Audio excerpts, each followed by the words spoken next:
Assalamualaikum warahmatullahi wabarakatuh. Selamat sore pemirsa TVRI Sumatera Barat dimanapun Anda berada. Senang sekali sore hari ini saya Serly Zulkarnain menjumpai Anda dalam dialog sumber bicara. Pemirsa, kalau melihat dan berbicara soal potensi sumber daya alam di Sumatera Barat, pastinya wilayah Sumatera Barat ini memiliki banyak kekayaan alam yang sangat luar biasa, dan tentunya pemerintah terus melakukan berbagai langkah bagaimana mendukung dan juga mensupport masyarakat untuk memanfaatkan potensi sumber daya alam untuk menjadi salah satu sumber pendapatan dan penggerak ekonomi di wilayah Sumatera Barat. Banyak sarana prasarana disiapkan dan juga infrastruktur penunjang dalam melakukan lalu lintas perdagangan dan juga ekspor impor dari sumber daya alam yang ada di wilayah Sumatera Barat. Lantas hal ini juga didukung dengan kehadiran ada di sini, kita lihat banyaknya pelabuhan dan juga sarana prasarana yang menghubungkan Sumatera Barat dengan wilayah lainnya di Sumatera maupun di Pulau Jawa. Dan terkait hal ini kita akan membahas tentang Teluk Tapang. Tentu bukan hal yang asing lagi membahas pelabuhan Teluk Tapang ini. Lalu kapan dan bila pelabuhan Teluk Tapang dioperasionalkan, kita akan membahasnya lebih jauh dengan narasumber kita yang telah hadir di studio TVRI Sumatera Barat pada sore hari ini. Di samping kanan saya telah hadir Bapak Heri Nofriadi, Kadis Perhubungan Provinsi Sumatera Barat. Assalamualaikum, selamat sore Pak Heri. Waalaikumsalam warahmatullahi wabarakatuh. Selamat sore pemirsa. Ya, dan juga kita kehadiran Kepala Kantor Kesyah Bandaran dan Otoritas Pelabuhan atau KSOP Teluk Bayur, Bapak Wigio. Assalamualaikum, selamat sore Pak Wigio. Waalaikumsalam, selamat sore Mbak Serly dan semuanya untuk pemirsa TVRI dimanapun Anda berada. Baik, dan salah satu yang istimewa kita juga kehadiran Pak Tatwa Dairia yang juga pengguna jasa pelabuhan. Yang ini khusus kita membahas tentang Teluk Tapang di Kabupaten Pasaman Barat ya. Selamat sore Pak Tatwa. Selamat sore, Assalamualaikum warahmatullahi wabarakatuh kepada Ibu dan para pemirsa TVRI dimanapun berada. Terima kasih. Waalaikumsalam warahmatullahi wabarakatuh. Baik Pak Heri, Pak Wigio dan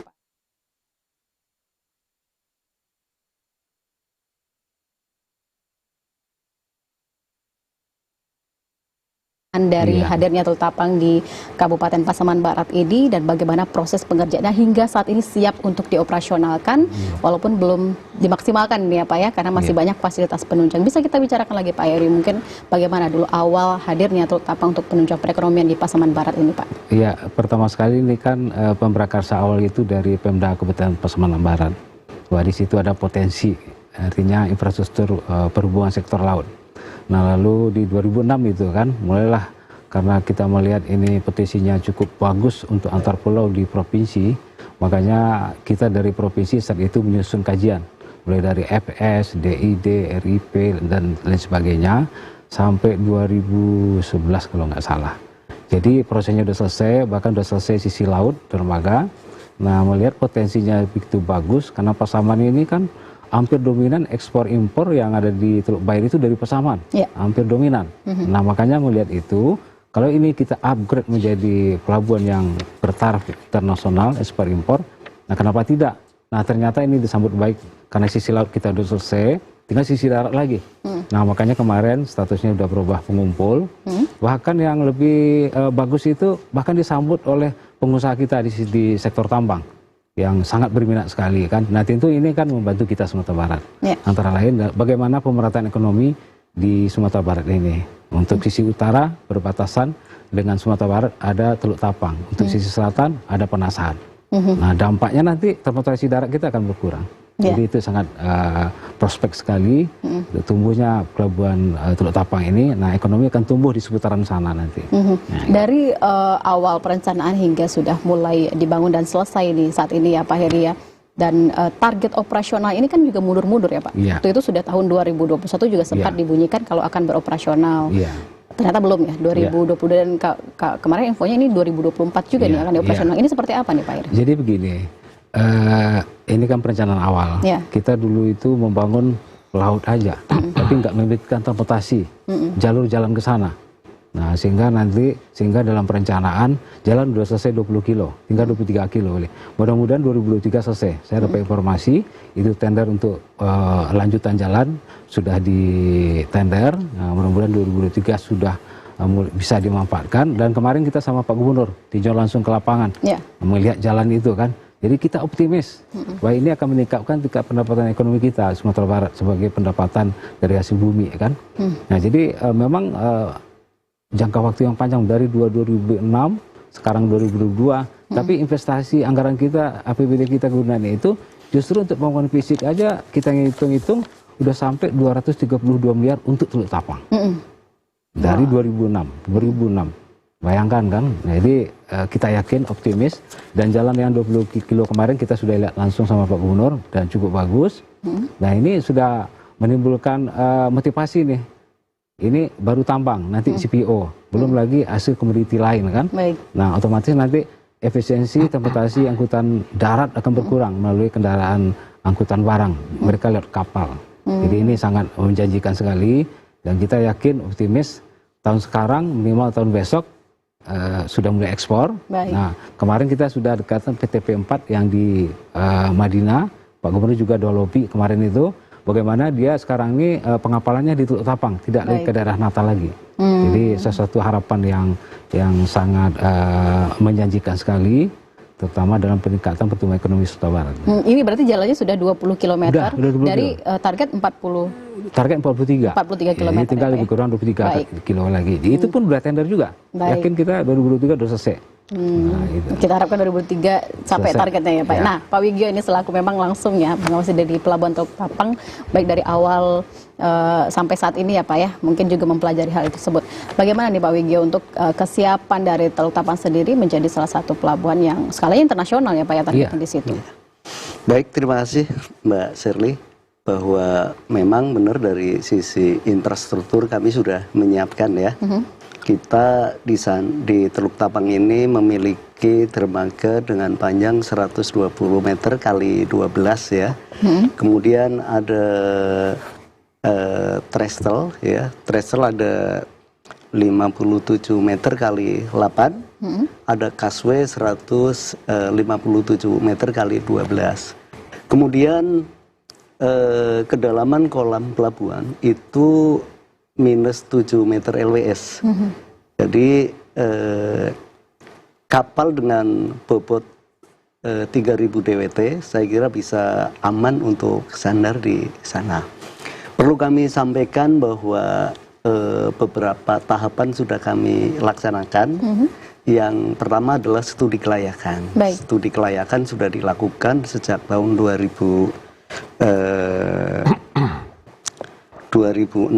kemudian ada master plan kita selesaikan di tahun 2007 dan untuk penyusunan DED tahun 2008. Dalam perkembangannya, sehubungan dengan perkembangan hinterland yang ada, faktor kebutuhan, kemudian dengan meningkatnya arus kargo di Pelabuhan Teluk Bayur sebagai pelabuhan internasional, tentu saja harus ada alternatif, ya, baik di Teluk Tapang maupun di Panaksahan. Jadi kedua penyangga inilah yang nanti kita harapkan bisa mengurai dan mengurangi waiting time yang terjadi di Pelabuhan Teluk Bayur. Hinterland yang ada di Panaksahan dan Teluk Tapang ini luar biasa, ada banyak ya, seperti dari pertambangan, pertanian, kehutanan, kemudian ada juga hasil perindustrian. Jadi semuanya ini selama ini kan diekspor maupun dibongkar lewat Pelabuhan Teluk Bayur, sehingga seiring dengan perkembangannya ini Pelabuhan Teluk Bayur terdapat waktu tunggu yang cukup signifikan, dan salah satu untuk mengurai adalah alternatif pengembangan pelabuhan di Teluk Tapang khususnya.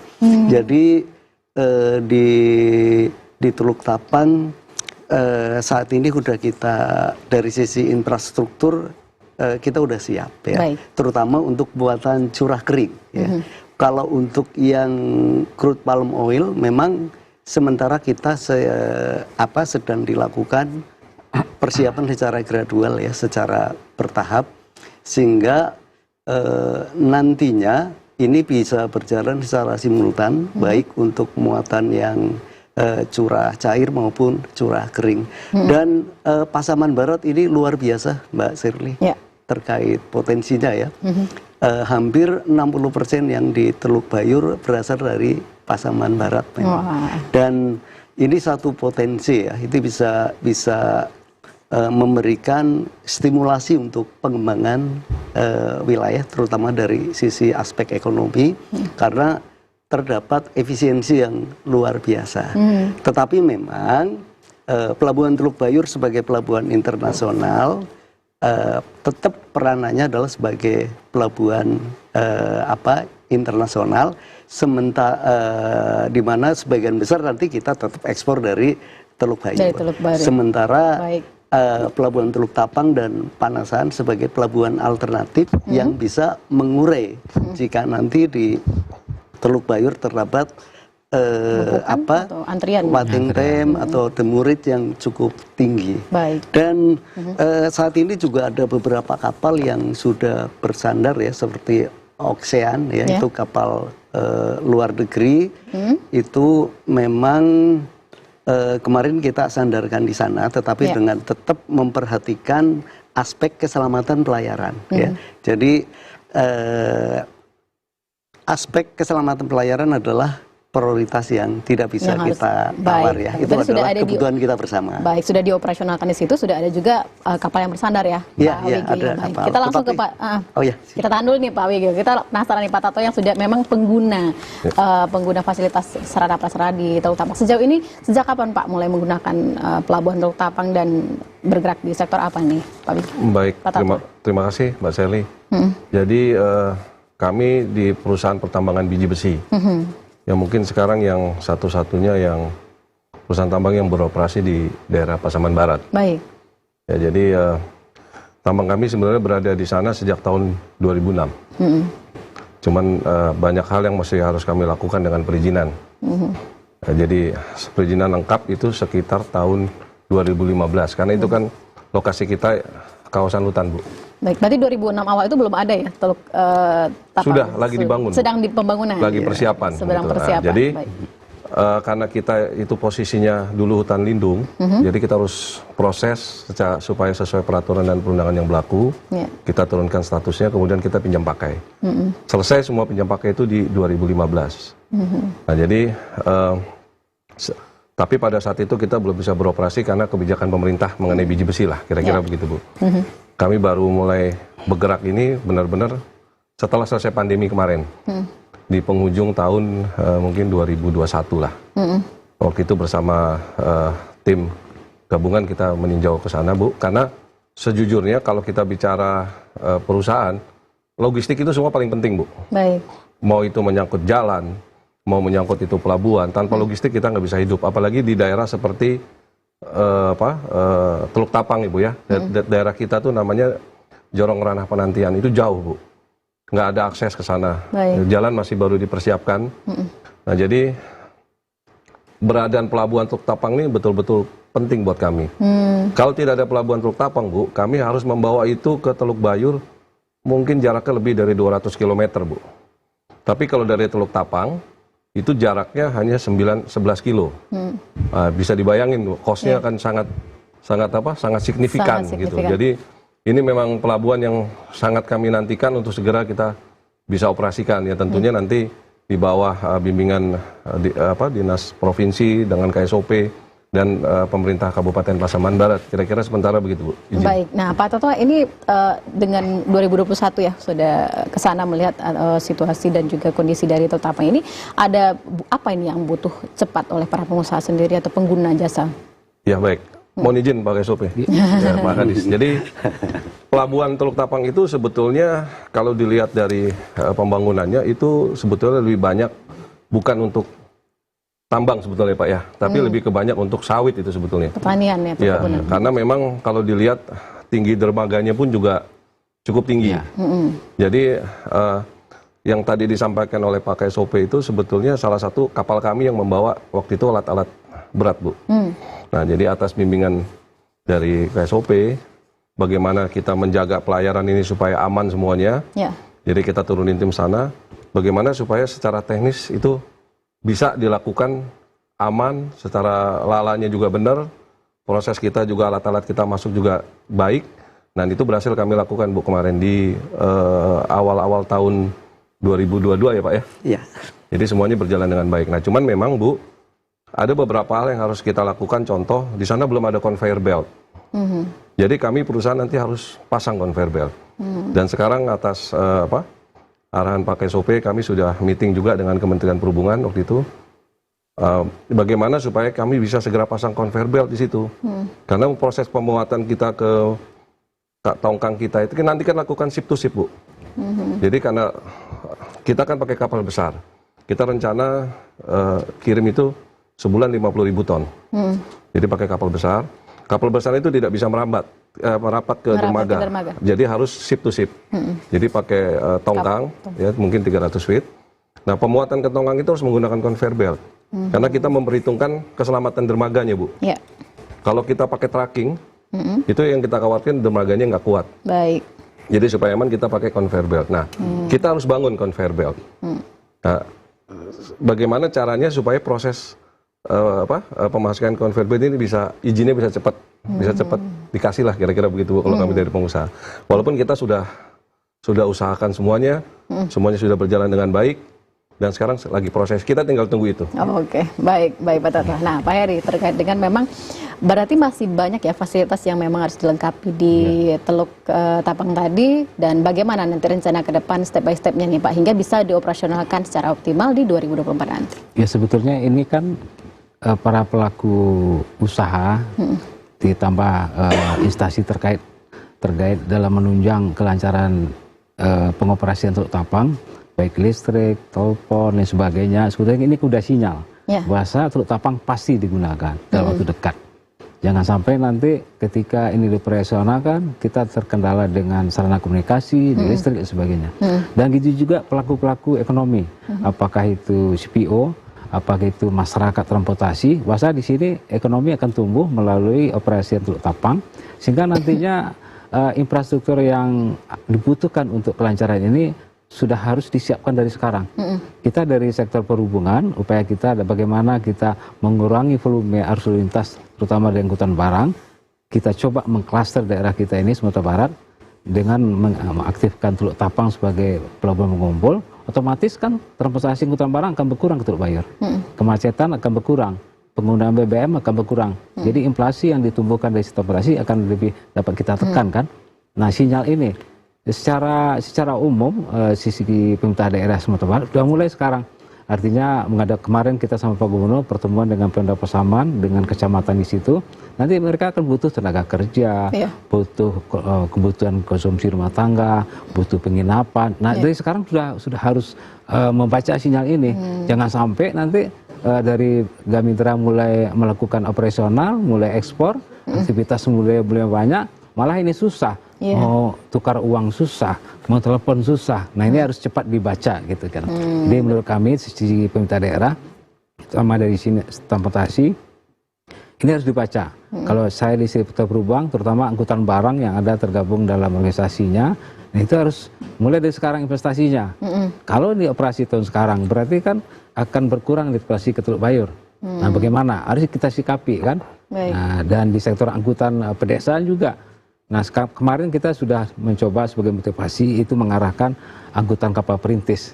Kita coba sandarkan di Teluk Tapang dan dapat sambutan oleh pemerintah setempat. Nah karena kehidupan belum ada sana, belum ada penduduk di situ. Nah kita harikan lagi ke Air Bangis. Jadi itu upaya kita selalu secara proaktif bagaimana ini harus segera cepat tumbuh gitu kan. Jadi itu kita secara umum. Nah makanya itu yang disampaikan Pak Widyo tadi, bagaimana sebagai artinya pelabuhan-pelabuhan penumpang Teluk Bayur ini hidup semua. Ekonomi akan bergerak memencar di Sumatera Barat.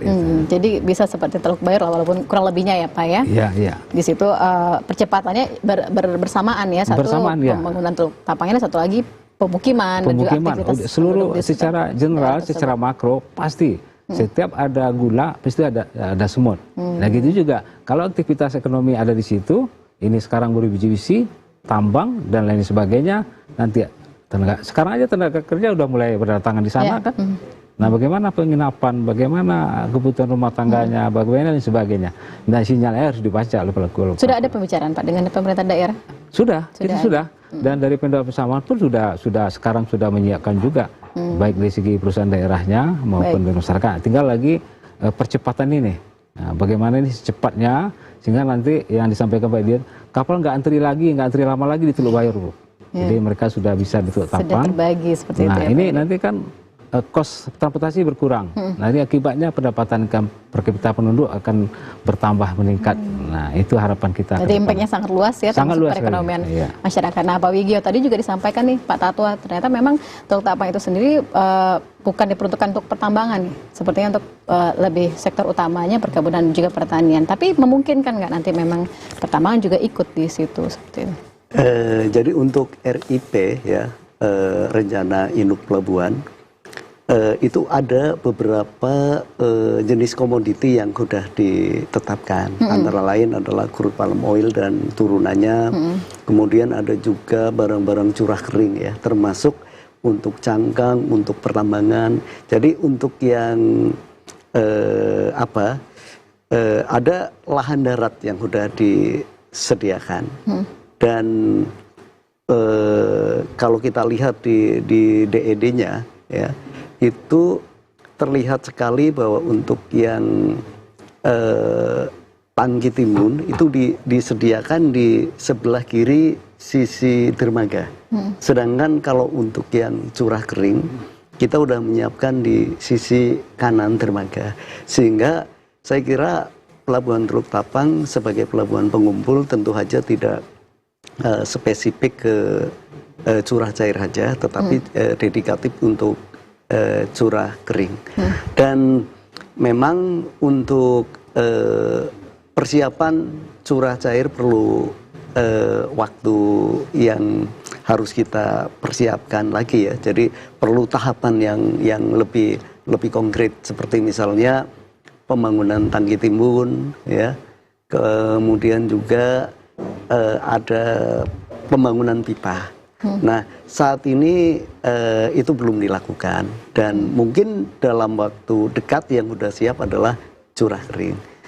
Makanya tadi rekan kita Pak Tatwa menyampaikan untuk mensupport efektivitas pelaksanaan bongkar muat yang ada, itu nanti akan dikembangkan conveyor belt, di mana nanti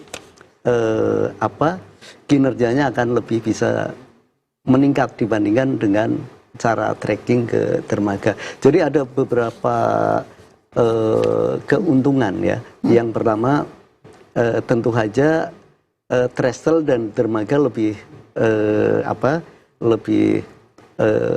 penggunaannya lebih dalam jangka waktu yang relatif panjang ya, karena tracking dengan muatan penuh tidak lewat ke trestle dan dermaga, tetapi diangkut melalui conveyor belt.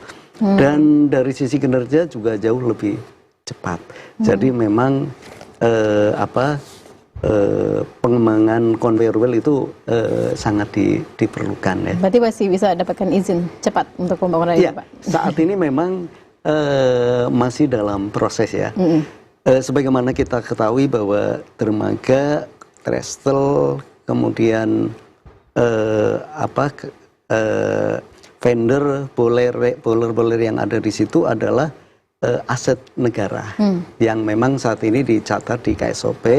Oleh karena itu penggunaannya juga harus melalui penilaian dan penetapan Kementerian Keuangan. Saat ini kita lagi lagi jalan bersama, lagi dalam proses, dan sebentar lagi nanti tim KPKNL akan ke lapangan untuk menetapkan berapa nilai sewanya. Jadi memang Mbak Sirli, bahwa pelabuhan ini kan belum aksesnya belum untuk umum ya, karena aksesibilitas jalannya belum terhubung, dan tadi Pak Kadis sudah menyampaikan bahwa saat ini sudah dialokasikan ya, bahkan di bulan Agustus sudah proses lelang, akhir tahun sudah pengerjaan. Nah, memang mengelola pelabuhan itu perlu keahlian ya, di samping perlu aspek finansial yang cukup bagus.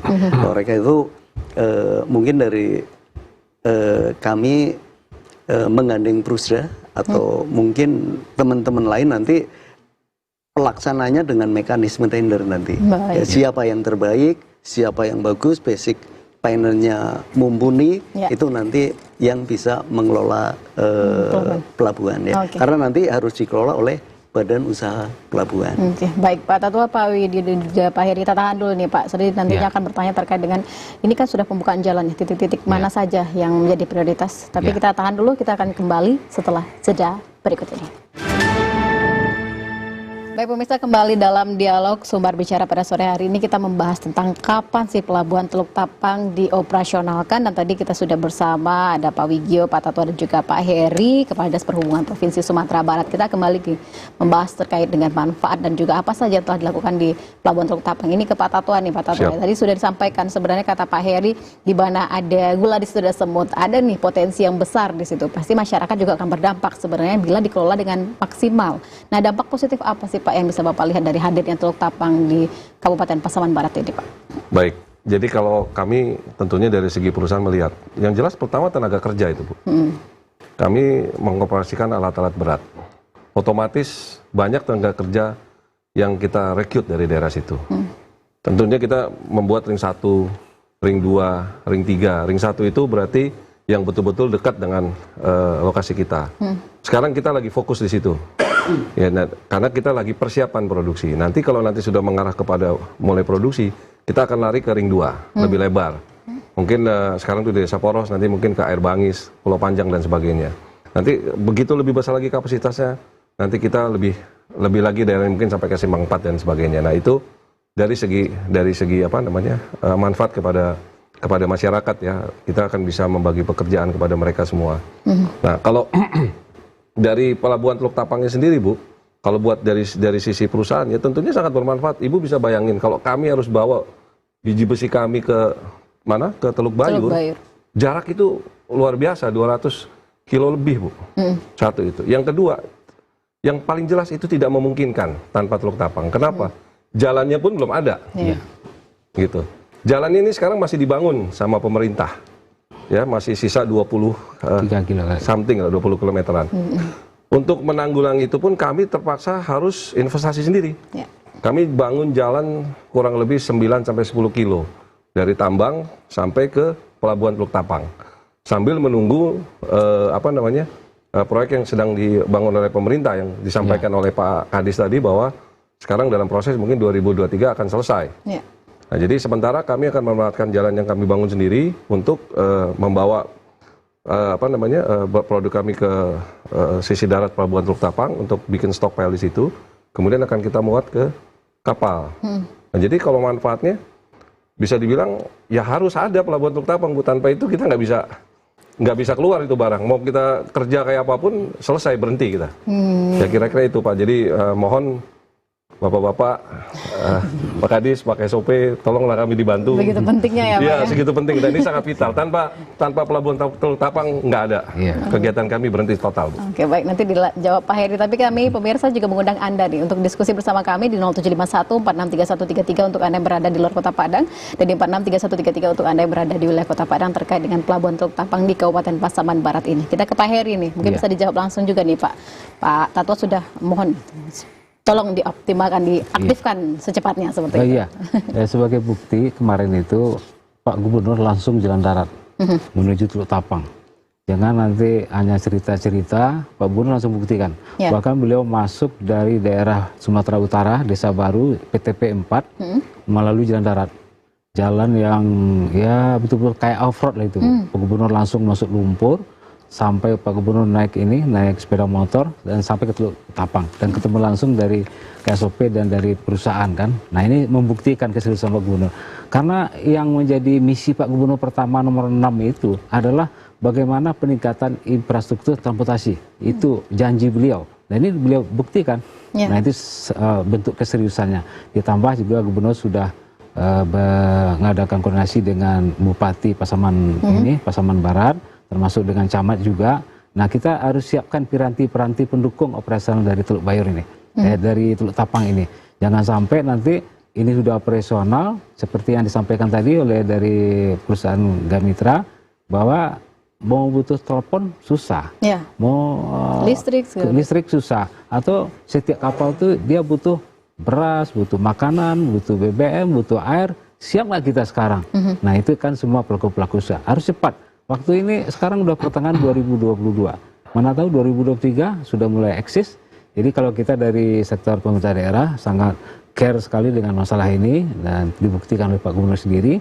Nah sekarang kita Pak Gubernur dari segala bentuk OPD juga menyiapkan beberapa aktivitas melalui anggarannya. Bagaimana cepat kita lokalisir yang dulunya menuju Padang semuanya, sekarang sudah bisa melalui Teluk Tapang. Jadi sangat-sangat care sekali Pak Gubernur untuk bagaimana percepatan operasional ini. Ya, ketika pemerintah sudah support, mudah-mudahan masyarakat juga membantu dan ikut berperan di situ ya, Pak Heri ya.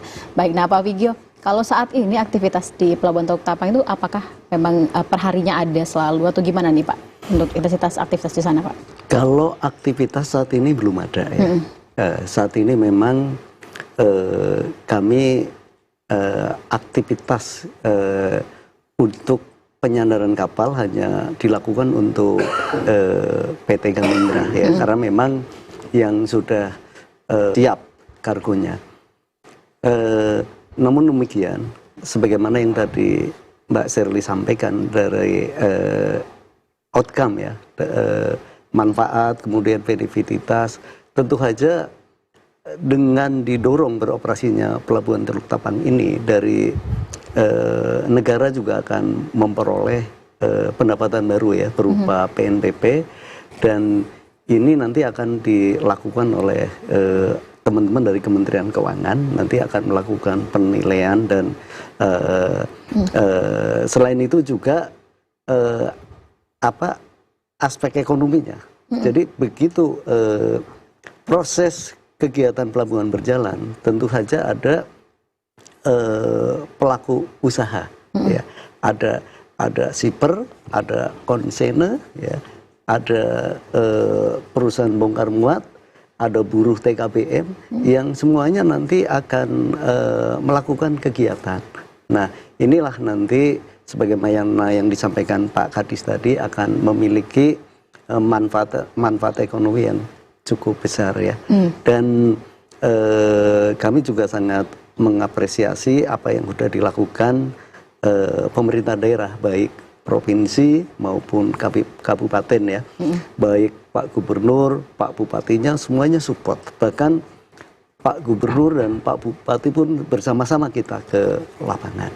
Dan saat ini kami memang lagi mendorong ya, ada beberapa percepatan guna mendorong beroperasinya Pelabuhan Teluk Tapang, yaitu dari sisi aspek SDM kita sudah siap ya. Baik. Dari infrastruktur kita juga siap, hanya tinggal menunggu aksesibilitas jalan yang sebentar lagi sedang akan dilaksanakan.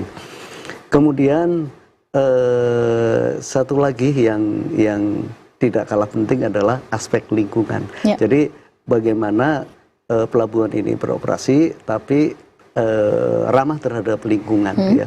Jadi nanti kita mendorong green port juga, kalau bisa nanti berjalan secara simultan green port dengan smart port ya. Jadi nanti akan terjadi keseimbangan, outcome-nya dapat, benefititasnya dapat, kemudian aspek lingkungannya juga bisa kita rawat dengan baik.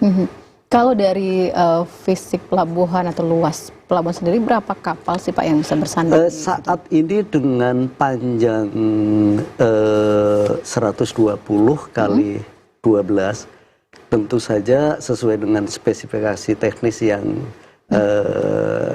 di data kami, itu kapasitas maksimal memang masih kecil, masih 3.000 deadweight ton ya, bobot mati kapalnya, atau kalau dikonversi ke tongkang 300 kubik feet. Jadi kalau nanti sebagaimana yang disampaikan oleh Pak Tatwa bahwa pengiriman nanti akan dilakukan 50.000 ton. Ya. Tentu saja ini menggunakan model vessel ya. Jadi nanti kapalnya kita tetapkan anchor di area yang sudah kita plot ya.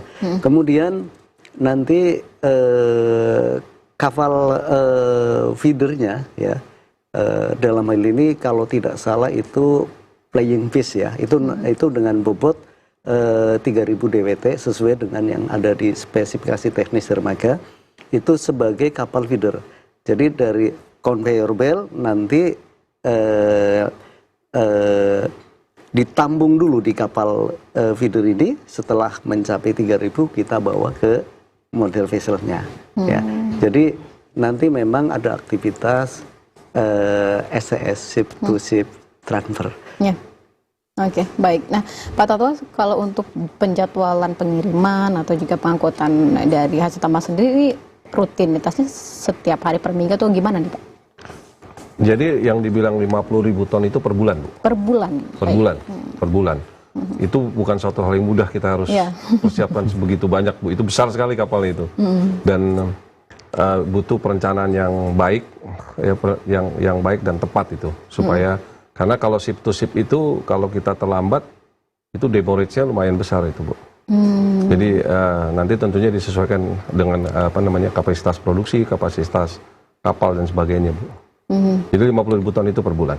Nah, kalau sejauh ini Pak, yang dilakukan oleh Pak Toto sendiri dengan perusahaan Bapak, ada kerja sama masyarakat juga nggak Pak? Peran masyarakat juga terlibat dalam upaya yang dilakukan, mungkin pengangkutan atau bagaimana aktivitas di sana Pak? Baik, jadi kalau sekarang ini kami masih baru tingkat tenaga kerja. Tenaga kerja. Kami berharap sebetulnya atas arahan dari kantor KSOP juga tadi sudah sempat disebutkan, kami sebenarnya berharap untuk bisa mengajak perusahaan daerah bekerja sama dengan kami untuk angkutannya. Jadi nanti kan ada angkutan, Bu, dari mana? Dari tambang sampai ke sisi darat pelabuhan, kemudian ada pemuatan. Nah, kami berharap sebetulnya bisa ada kerjasama dengan perusahaan daerah sehingga perusahaan daerah pun juga dapat manfaat. Nggak cuma jadi penonton ya, kira-kira gitu Pak Kasop ya, Pak Kadis. Jadi kita supaya bisa maju sama-sama lah, bagaimana supaya enak. Nah, nanti bagaimana caranya perusahaan daerah juga bisa mengkoordinir masyarakat sekitar. Nah, kita maunya begitu, Bu. Jadi supaya semuanya bisa enak, bisa senang lah, kira-kira begitu. Oke, baik. Sejauh ini Pak Heri tidak ada kendala lagi ya untuk pembebasan lahan ataupun enggak, insyaallah. Jadi sejarahnya dulu itu kan pinjam pakai. Nah, jadi setelah kita serahkan ke Kementerian Perhubungan merubah status pengumpul, nah ini kita serahkan ke pusat. Jadi prosesnya di tingkat pusat lagi antara KLH dengan Kementerian Perhubungan. Nah, sementara untuk DID sudah selesai Pak ya? DID sudah selesai. Nah, tinggal lagi progres fisiknya lagi. Jadi secara prospek kedepannya ini sudah pasti dibangun. Cuman yang nilai positifnya sekarang dari PT Gamari sudah pengen memanfaatkan dan izin operasional pelabuhannya juga udah keluar. Ya, tinggal lagi pendukung daripada aktivitas pelabuhan ini. Jadi kalau di sisi lahan tidak ada masalah dan di sisi operasional juga nggak ada masalah. Nah, tinggal piranti-piranti pendukung ini lagi yang disampaikan tadi. Kesiapan masyarakat, tenaga kerja, transportasi dan sebagainya. Karena ini 2022, rencana 2022 ya Pak Tata ya? Ya, sekarang ini. Tahun ini. Nah, kalau udah ada pergerakan seperti itu banyak kebutuhan. Nah, bagaimana nanti kita ajak Pak Tata, nanti rame-rame Pak Kasub juga dengan Pak Bupati juga. Saya dengar juga BMUD udah disiapkan. Nah, tentu nanti butuh nih tenaga-tenaga kerja kita, mau tamat SMA, kuliah dan sebagainya. Nah, ini sudah menambah pembukaan lapangan pekerja baru kan, otomatis ekonomi masyarakat nanti akan mendapatkan peningkatan lagi kan, terutama di daerah perbatasan wilayah utara itu kan. Nah, yang paling dampak positif sekali transportasi darat akan berkurang. Nah, yang diribukan kemarin kemacetan, nah jangka menengah ini yang kita lakukan. Kita klaster infrastruktur kita, baik laut, udara, dan kereta api. Nah, otomatis nanti secara ekonomi nanti akan merata Sumatera Barat ini. Baik, memang untuk pemerataan ekonomi di Sumatera Barat itu ya Pak Heri. Iya, karena kita tahu seperti sampai tadi kan, daerah Pasaman ini komoditi ekspor impornya paling besar di Teluk Bayur. Nah, biaya kosnya cukup tinggi transportasi darat. Kita coba dari laut, ya sekarang kan ada perintis, kita punya kapal perintis. Nah, kita itu dari Padang, Mentawai, Gunung Stoli, Gair Bangis, itu kapal penumpang. Nah, kemarin kita coba sandarkan di Teluk Tapang kan. Nah, ini kita bagaimana mempersingkat hambatan infrastruktur transportasi sehingga efisiensi dan biaya-biaya transportasi nggak begitu besar dengan aktivitas daripada sektor laut kita. Karena laut kita di Sumatera Barat cukup luas, 140 km. Sementara darat kita cuma 45.000. Jadi kita harus optimalkan sektor laut ini. Ada pesisir selatan, ada Mentawai, ada Padang, ada Pasaman. Jadi kalau ini sudah terkoneksi aksesibilitasnya, otomatis darat kita akan lebih efisien lagi. Kita nggak harus lama-lama sampai ke Padang, nggak harus banyak menggunakan BBM, sehingga efektivitas kita, keuntungan akan besar diperoleh kan, lapangan pekerjaan terbuka. Nah jadi mimpi-mimpi itu sekarang udah terwujud semua kan. Jadi ini kita rencanakan sejak 2006, waktu itu kalau nggak salah gubernurnya Pak Zainal Bahar.